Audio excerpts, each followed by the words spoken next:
Hey friends, welcome back to my channel. And how are you all? I hope you all are doing very well. So many of you have questions regarding cancellation and surrender of your DDA flat, like how to surrender DDA flat, how to cancel your DDA allotment, and what are the documents required for cancellation, is DDA registration fees is refundable or not, and what formalities are to be completed for refund. So in this video we are going to cover all these questions. So let's get started.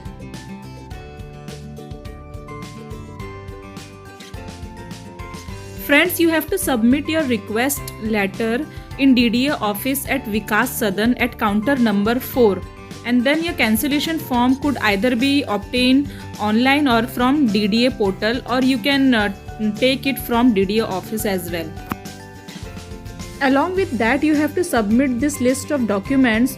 So friends, you can see here is the list of documents. Number 1 is original demand cum allotment letter. So you have to submit your allotment letter, and second one is original acknowledgement slip of the application form, and then third is NOC of the bank, or else you can submit a copy of your bank passbook, and fourth number is cross check of your bank account, and finally you have to submit your residence proof.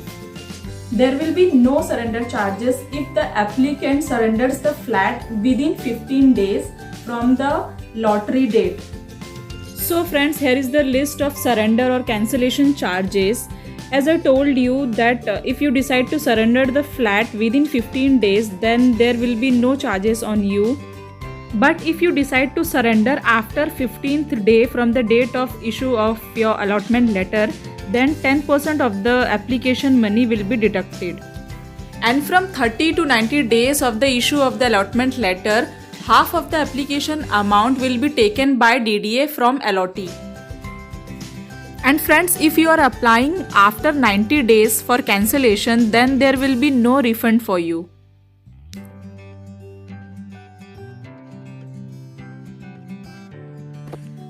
Finally friends, let's have a look on what formalities are to be completed for the refund. So you have to submit the cancellation request in DDA office at counter number 4, which is at Vikas Sadan, and you have to carry your allotment letter, original demand cum allotment letter, and then your acknowledgement slip of the application form, NOC of the bank or bank passbook, cross check of the bank account, and your residence proof. So friends, I hope this video is useful for you, and if you have any questions regarding this video, then please feel free to ask me, and if you have not subscribed my channel yet, then please subscribe it. Thank you for watching.